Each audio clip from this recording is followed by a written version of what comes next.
Diego Pavia, Eli Stowers, and Vanderbilt host Cam Coleman and the Auburn Tigers in an SEC showdown. Now for Vanderbilt, they are coming off of a very tough loss to Texas. This was a game they battled, they clawed, scratched their way back into the onside kick, and it's all there for the taking to tie that game up, or maybe even some Pavia magic to win it at the end. The ball goes out of bounds. They can't possess it, and they lose. For Auburn, one of the uglier games that you will ever watch if you are a fan of football. I'm very happy that I did not watch this entire game, but I certainly understand what happened in this first half of it to start off with. Let's just say that Ashton Daniels struggled, and let's just say in the second half, there's a lot more of the same. They bring in Jackson Arnold to bring the spark, right? You bring in a backup quarterback for that to be the spark, and then you bring it back to your starter for that to be the spark. None of that worked. We got to give a lot of credit to their defense. You know, Hugh Freeze, you can say a lot of negative things and critique him, criticize all you want, but he's got a defense. This defense has played their butts off the entire season. They have been put in tough spots the entire year. A team that scored 10 against A&M, 17 against Missouri. Arkansas they beat. The offense clicked. Everything was working together. They went to multiple quarterbacks in that game, but they ran the football very well. Ashton Daniels, 735 yards against Arkansas. Jackson Arnold ran the football a little bit. This past week, you saw Ashton Daniels with a nice run in the game against Kentucky. Remember, this is a good Kentucky team. They had limited Texas in their game a couple of weeks ago that goes to overtime. Kentucky playing good defense. Arch Manning struggling mightily. But Ashton Daniels, throwing the football. The interception could have had more. Under 50% completion. The legs was able to help a little bit out in supplementing some yards. But overall, I thought he would have been better on the day running the football. This was a Kentucky team that sacked the quarterback 7 times. Look, the sack yardage does go against the rush yardage. I do understand that. But I'm counting into that, into everything. Ashton Daniels was not getting the football out of his hands, so I don't know who the quarterback will be. Do we see do we see Jackson Arnold and Ashton Daniels in this game? Most likely you will. This game for sure favors Vanderbilt. Look, you've got stability at the quarterback position. Diego Pavia has played easily into the Heisman conversation. Will he win the Heisman? No, because he hasn't had the ability to attack throwing the football down the field the way some of these other quarterbacks have. And again, that's to some of their credit, like a Sain, a Mendoza, Ty Simpson. But again, he's got one weapon. Those guys have 2 or 3.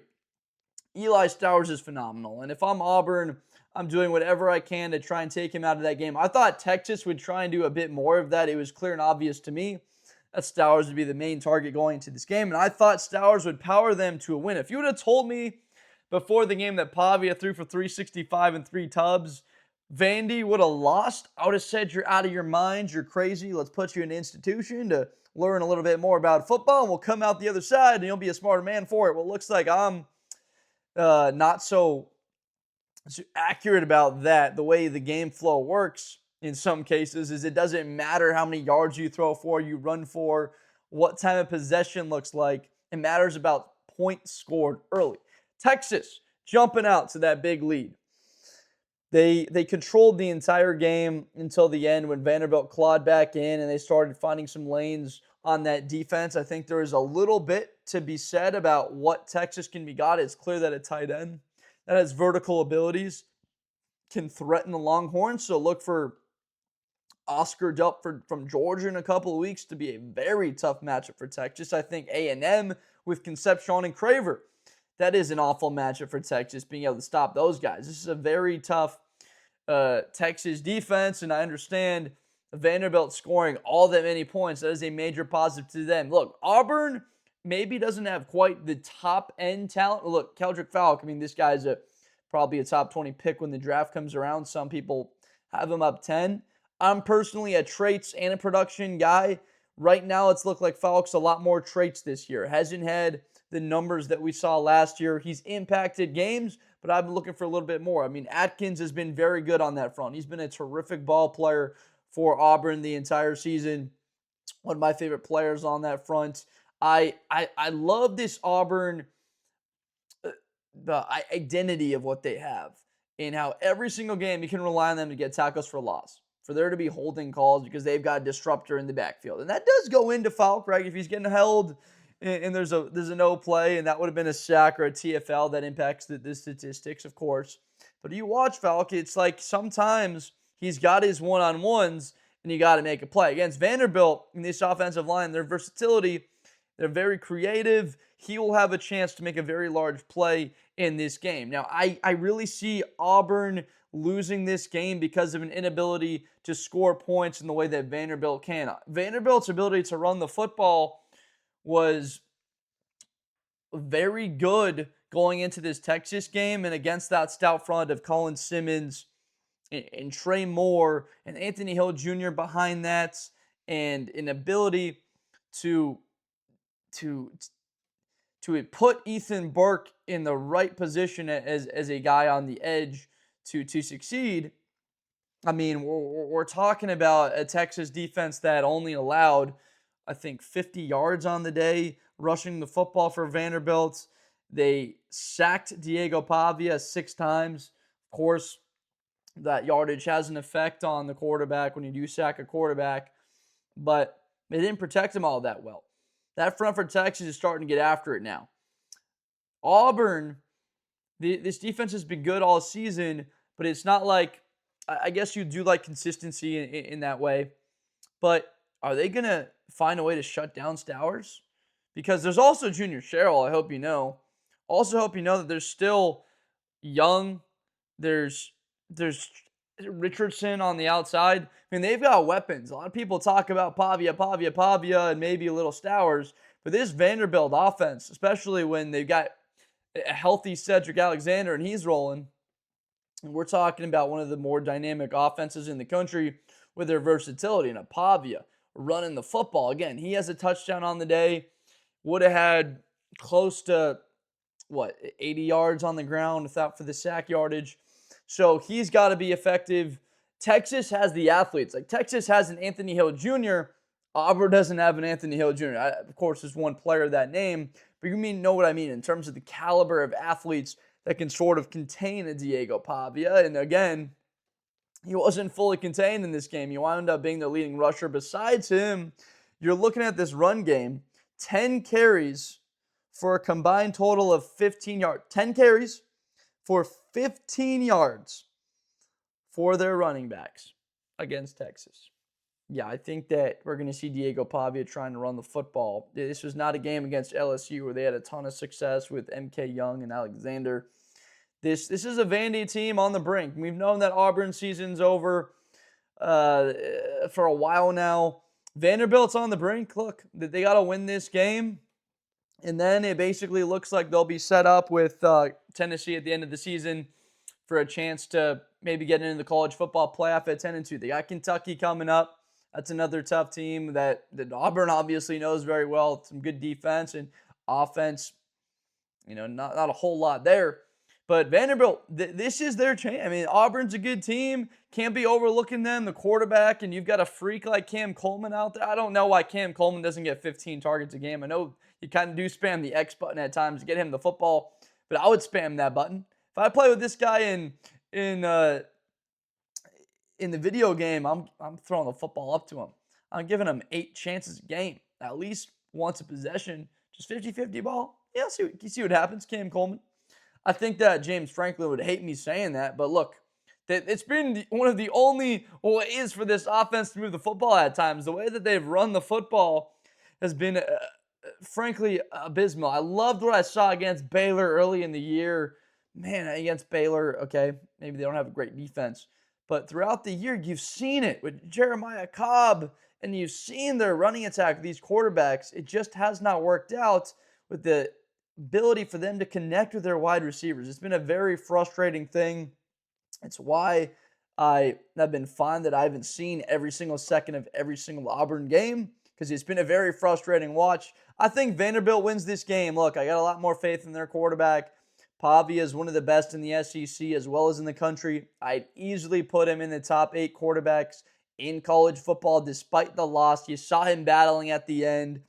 He's a player that's got guts. I think they're in a position where they're 9-2 before that road game at Tennessee. Or if they win, they're in the CFP. Tennessee is all but done now. 3 losses, unless you're in Oklahoma. And now with Oklahoma, with the way their schedule looks, with Missouri falling off at the end of that schedule, it sort of feels like Oklahoma's in a position where like they probably wouldn't make the playoff if they had 3 losses. So their season kind of comes down to a game against Alabama in a couple weeks. Like this SEC, 2 losses, you're in. 10-2 SEC teams in the playoff. Vanderbilt, it's all there for him. I'm telling you right now. Auburn, very beatable. Kentucky, beatable. At Tennessee, this team's defense been up and down the whole year. A great offense, sure, but Aguilar turns the football over. It's known, it's a commodity. I think Vanderbilt has a great shot to make the college football playoff. Texas, they've got a better chance than Texas to get into the playoff. Texas still got to go to Georgia. They still got to play Texas A&M. They still got to do all of that. Vanderbilt, got to go to Neyland. Got Auburn. So I like their chances to get into the CFP.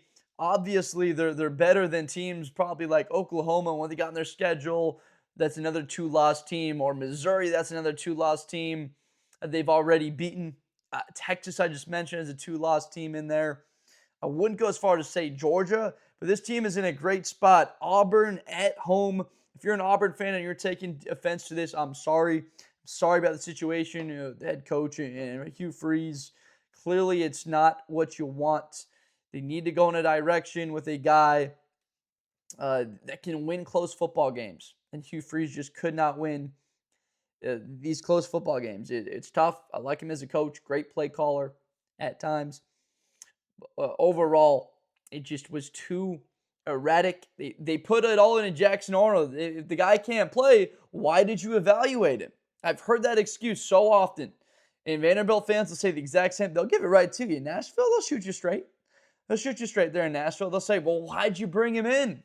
Why'd you bring in Jackson Arnold if he can't play? Why'd you evaluate him? Just going to make the excuse he can't play quarterback. Then why'd you bring him into your program and be ready for him to be the starter and think that this guy is a player that could lead you to a 10-2 record, which is what Hugh Freeze was talking about in the offseason. So this Vanderbilt team, they're exciting now. I think that they could absolutely be a tough out if you were put them in 10-2 and they're on the road at a Georgia, at an Oregon. This team could find themselves into the quarterfinal. Absolutely, have no doubt. Defense has to be shored up. A pass rush is necessary to compete at the high end. No sacks on Arch Manning. That's all you got to know about this game, really. I mean, Arch had his best game of his career. Efficient. Ryan Ringo, big plays. So Vanderbilt, that defense got to be shored up. This cannot be the game where Auburn comes out and does it. You beat Auburn, you'll beat Kentucky. And then you got a great chance to beat Tennessee. Because that's a Tennessee team that just won't have the same amount of motivation, let's say, if they were also 9-2 for that game again. Of course, it's a rivalry game. It don't matter. Vanderbilt was up, 10-0, 14-0 last year against Tennessee when they were at home. So I get it. Rivalry game, important, and that makes sense. But Tennessee, it's just a quite different matter of intensity and everything you put into that game when the playoffs are on the line versus, all right, like, we win this, do we still get in? I know it's still a big game, but it's not quite the same when you have even a little bit more.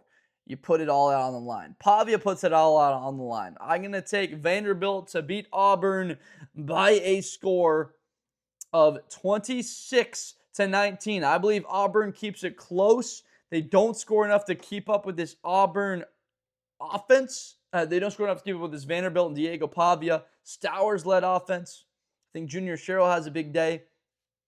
Running the ball, MK Young, they get that going. It'll be tough yards. If Diego Pavia turns the football over like you've seen him in losses to Texas, to Alabama, this is going to be tough, and this could be their season right here on the brink. It's on the brink. They got a chance to save it. It's all there for Vanderbilt. They've done some of the hard work. They can reap some of the benefits right now with what the last 3 games look like. It's certainly a lot more favorable than what the last 4 games look like. Bama, LSU, Missouri, Texas. I know people will talk down about LSU and Texas, but those are still easily 2 top 10 rosters in all of college football. So I'm going to take them 26-19. Let me know down below what you think about my prediction there of this game. Is Vanderbilt truly a playoff team? Do you believe they can be 10-2? I think that there is a lot of positivity around that. Auburn, for them to win this game, do you believe at the quarterback position, who should be their starter? I don't even know if there's a right idea. Daniels, Arnold, it's very tough. I'm sorry for Auburn fans. But let me know all that stuff down below. Thank you so much for watching. I appreciate you for watching this Blitz with Blender video. I am Josh Blender, making college and NFL videos for each of these games for the week. We're heading towards the end of the college football regular season. It's incredible. I can't believe I feel like it just started. We're talking about LSU, Clemson, Notre Dame, Miami, Ohio State, Texas, and now we're talking about the end of the college football regular season, and we know everything that's happened. We're getting ready for the climactic finish to it. So if you have not already, please subscribe for more Blitz with Blender content. I'll see you next time.